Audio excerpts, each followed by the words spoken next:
কারুনের ভাই হয়ে যান, আমার দরকার নেই। কারণ যেমন ধ্বংস হয়েছে, আপনি ধ্বংস হন সমাজে, আমার কোনো চাই আসে না। কিন্তু আমার দায়িত্ব হচ্ছেন মুহাম্মদ সাল্লাল্লাহু আলাইহি ওয়াসাল্লাম যা বলেছেন ওইটা আপনাকে বলার জন্য এসেছি। আপনি কারুন হয়ে মরেন আর না তো হারুন হয়ে মরেন। হারুন আলাইহিস সালাম একজন নবী, মুসা আলাইহিস সালামের ভাই, আর কারুন আলাইহিস সালাম হচ্ছে আল্লাহ শত্রু। সে তো আজও জমিনে ঢুকতেই আছে।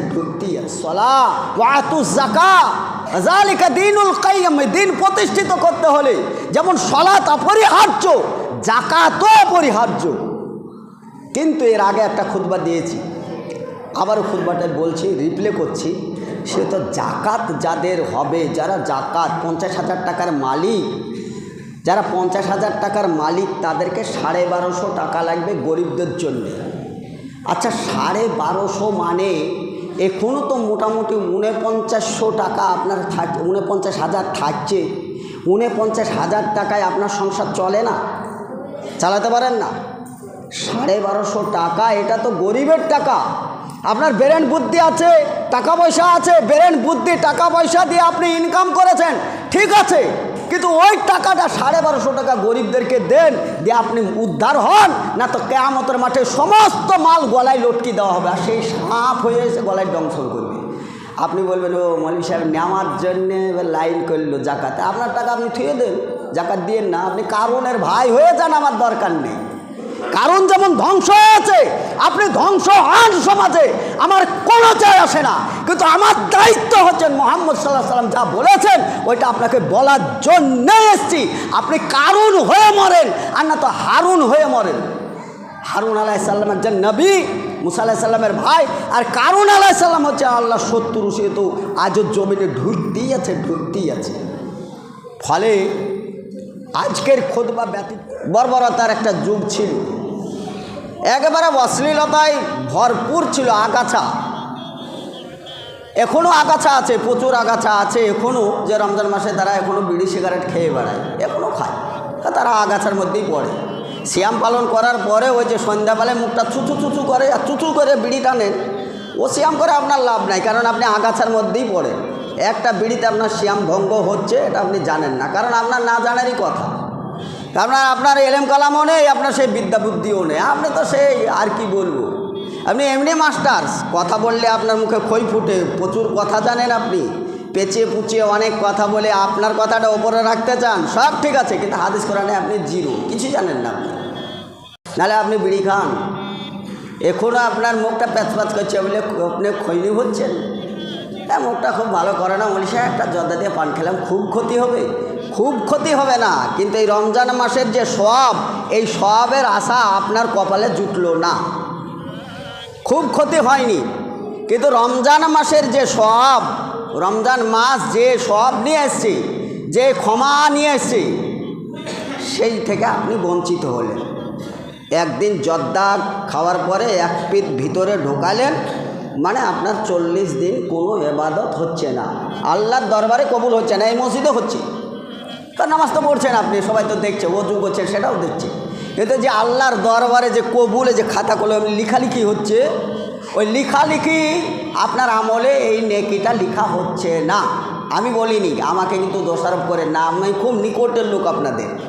এটা বলেছেন মুহাম্মদুর রাসূলুল্লাহ সাল্লাল্লাহু আলাইহি ওয়াসাল্লাম, তিনি বলেছেন, আর তেনার দায়িত্বটা আমরা পালন করতে, তাই আমরা বলছি। এখন আমাদের ওপর আপনারা রাগ করেন কেন? কেন রাগ করেন আপনারা?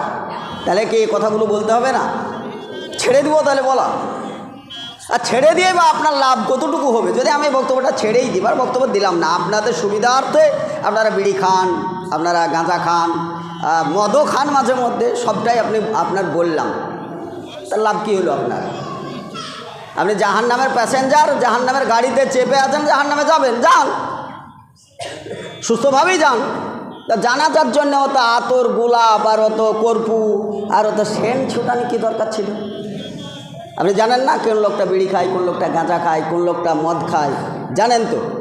আর সবারই জন্য দোয়া একই রকম থাকে কেন? দোয়া চেঞ্জ হয় না, একই দোয়া, আল্লাহুম্মা গফিরলি হাইয়ানা ওয়া মাইয়াতানা ওয়া শাহিদানা ওয়া গায়বানা। সে বেনামাজি হোক, নামাজি হোক, জাকাত দেওয়া হোক, ফেতরা দেওয়া হোক, ওয়ানাদাই হোক, সে হারামখোর হোক, সে মদখোর হোক, দোয়া একই দোয়া, একটাই দোয়া। কেন আপনাদেরকে আমরা ঠিকাদারি হয়েছি যে আপনাদেরকে এই দোয়া বলে পার করতে হবে? ঠিকাদারি নাকি আপনাদের?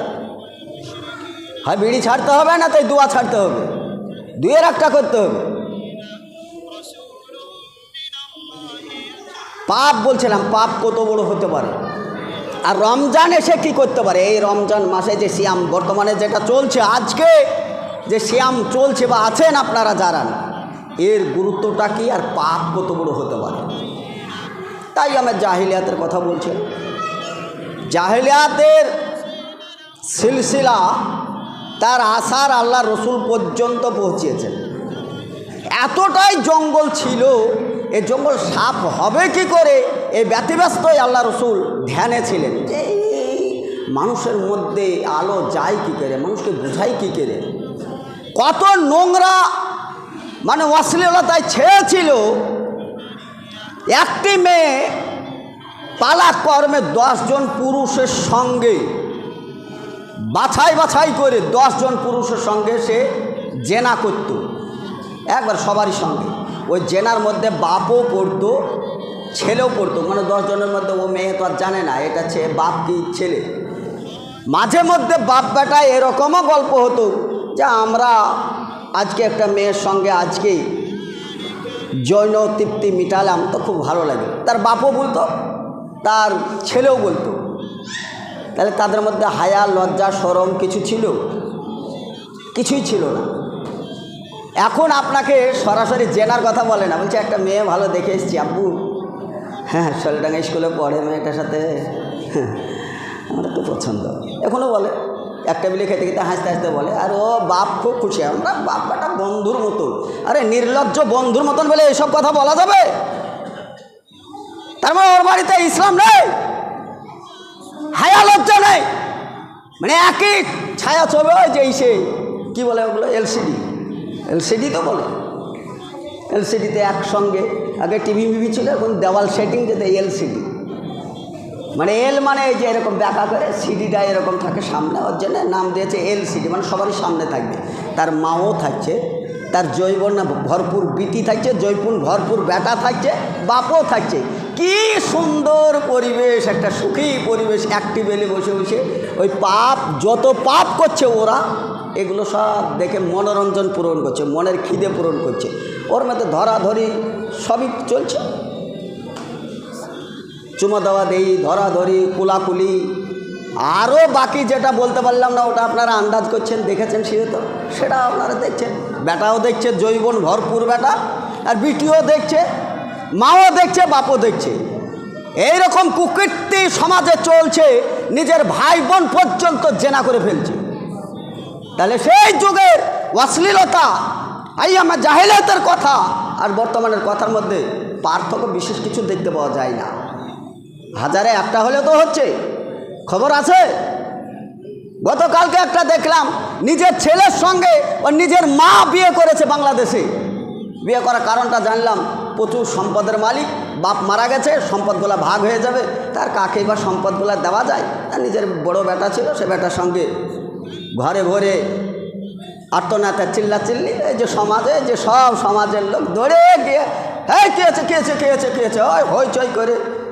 দেখা গেল যে মায়ের মুখে বার্তা যে আমার ছেলে আমার সঙ্গে এরকম মাঝে মধ্যেই করে, আমিও সে তো আপনাদেরকে ডাকতে বাধ্য। সমাজ দেখছে এত বড় নির্লজ্জ কাজ যে করতে পারে, সে তো তার আর কি করার দরকার। সমাজ সে তো আর ব্যবস্থা নিতে পারে না। বলে তোদের যখন আপোষে মিল মহব্বত আছে, তার কি মৌলবীদিকে ডাক।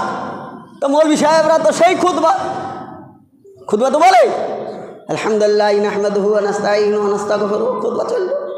বিয়েটাও পড়ে দিল মাশাআল্লাহ, মা আর ছেলে। এই যে বর্তমানে এখন যে, তাছাড়া সোশ্যাল মিডিয়ায় যাবে, ও বাংলাদেশেও যাবে। এটা এখন কোনো কথা গোপন থাকে না বন্ধু, সব ওপেন হয়। এই চরিত্র বাংলাদেশে থাকলেও আমাদের দেশে নেই এ কথা নয়, আমাদের দেশেও চলে। তাহলে রমজান মাস এসেও আপনার কল্যাণ আনতে পারে না। আইয়ামে জাহিলিয়াতকে আপনারা ছড়ে ফেলেছেন।